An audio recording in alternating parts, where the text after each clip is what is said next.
Dr. Christy Ennis. Today we are going to go over the soft tissue techniques, joint techniques, and muscle stretching techniques to have you feeling footloose and fancy free with that foot, ankle, and calf. Now, you may still be like Willard and have 2 left feet by the time we're done, but you should be feeling loose enough to be ready to go dancing. For today, you do need a couple pieces of equipment if you have them. If not, I'm going to show you techniques where you don't need anything but your hands and your feet. We're going to grab the Derma Edge, a tennis ball, and I picked this one because it matches me today, an assisted pull-up band. And I will link this below so you know what that is. But we're going to start with our foot and then work our way up. Step 1 is to loosen up the muscles on the bottom of the foot. And actually, this is great to do for the whole body because if the foot is tight, that can translate all the way up. So a lot of times I'll have people just start with this, even if they're having low back pain.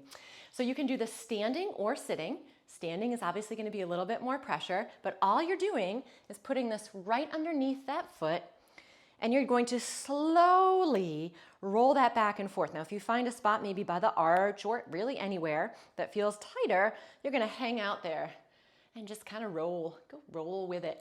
Again, you can do this seated, so you could even do this in the office and nobody will know if you kicked your shoe off to do that. You're going to do this until you go, oh, yep, that doesn't feel so crunchy or bumpy or yucky anymore. If you happen to notice that there are 1 or 2 spots that are more uncomfortable than others, that's where I pull out the Derma Edge and use the little edge here. I will link this in the description below too. But if you find, like for me, it's right there, I'm gonna take that edge and kind of press in, not terribly painful, 4 or 5 on that pain scale. And then I'm gonna start to add a little movement. A lot of times I'll add a little press down, press up, even a little ankle kind of back and forth, whatever motion makes you go, ooh, ah, okay? And you do that again until it feels a little bit better. The next step, now that some of those muscles are loosened up, is moving up a little bit towards the ankle and getting some range of motion in there. And this, feel free to play around with. I tend to start with kind of going up and going down, going out and going in, trying not to move a whole lot of the leg, right? Really just working on the ankle and foot motion. You can even squeeze into those toes and extend those toes to really get all of that. Once that feels good, and only in just a few repetitions, you'll do a couple circles, and then you can do a couple circles the other way. And then if you really want to jazz it up, you can even make an ankle alphabet or lowercase or uppercase or any word that you want to make or sentence, right? So it's literally just tracing those letters with your feet and ankles. And you might get some snaps and some crackles and some pops, but it should be starting to feel good. Next part is a little progression of what we just did on the ground. Now this is not about balance, but you are going to be balancy a little bit, so you could add that into your repertoire if you want. There's the big word for the day. If you're a little nervous about being unsteady, please go ahead and have something sturdy next to you to hang on to. Now the foot that I'm going to be actually working with mobility is going to be the right one, even though the left one is moving, because the right one's going to have to compensate as this left one moves all over the place. And the right one is the one that I shattered a long time ago, and it needs work every day. That's why I do all of these in this video.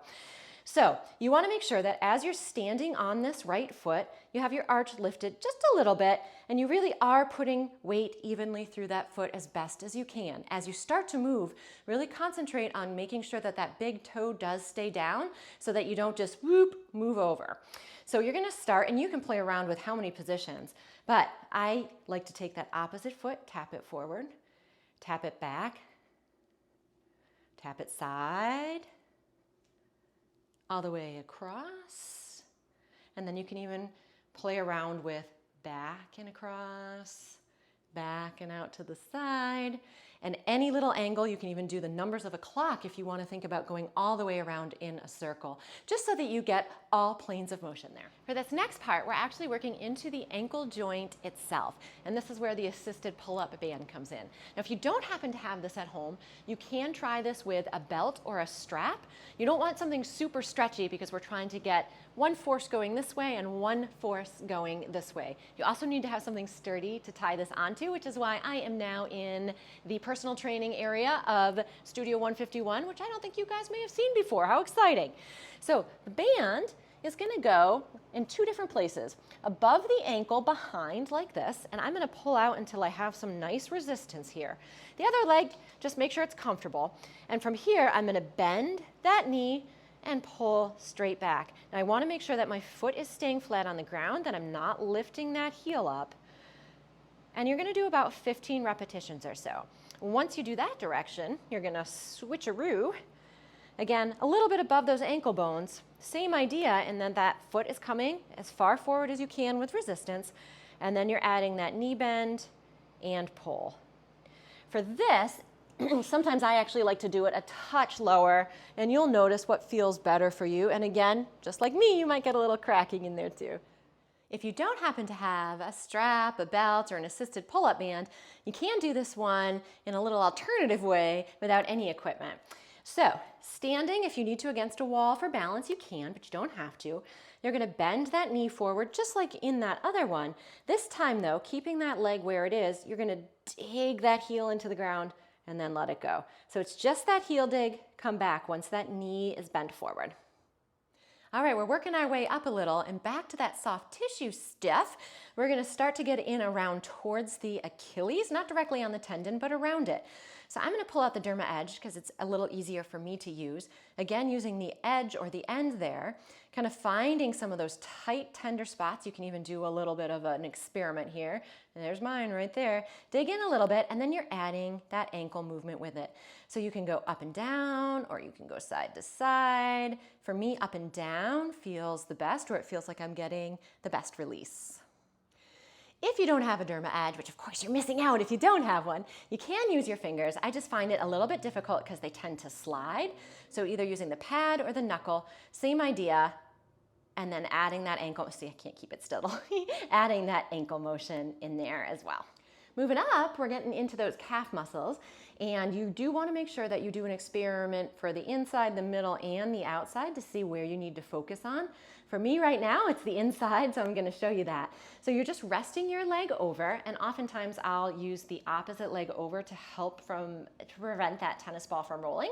Doesn't always work, but it does help. And then again, adding that up and down, we're flossing the muscle here. So we're really starting on a spot that feels yuck and hoping it feels way less yuck by the time we're done. That's kind of your guidance there. My favorite way to get into the calf muscles is again using the edge of the Derma Edge. Takes a little less pressure and a little less coordination, which I sometimes lack. So using that edge, finding those same spots, and then you're adding that same ankle motion again. Moving over now to the front of the leg, we're going to get some of those muscles on the outside of that shin. Try not to go directly on the bone because that never feels good, but I'm going to take that edge again. You can do again a little experiment, and sometimes even just this feels good, a little bit of almost like muscle stripping. And I should probably do this a little bit more.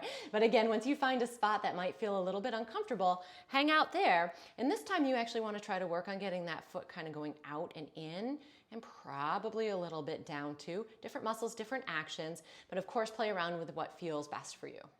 To help with our foot pointing downwards, we're going to do this in a kneeling position.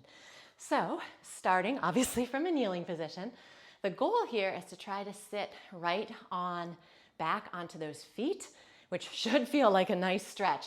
However, sometimes this is not super comfortable on the knees.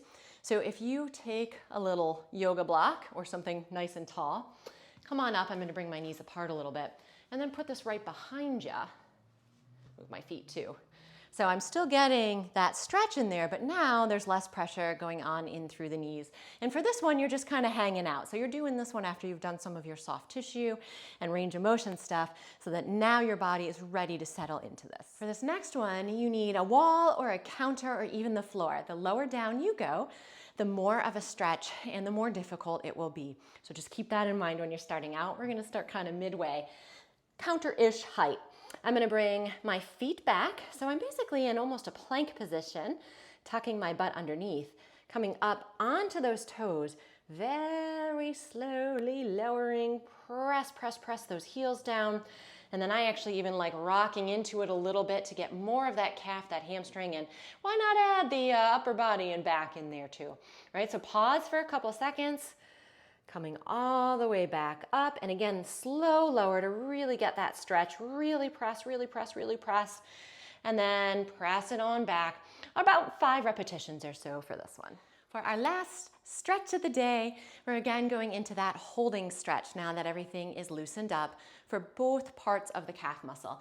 So starting out again on the wall, try not to push it down, even though you've got great strength. You're just using it for balance. It's the left leg this time that I'm stretching. So left leg is gonna go back with a straight knee, back of the heel, again pressing down. Try not to keep that up. You wanna make sure that it's only as far back as you can keep the heel down.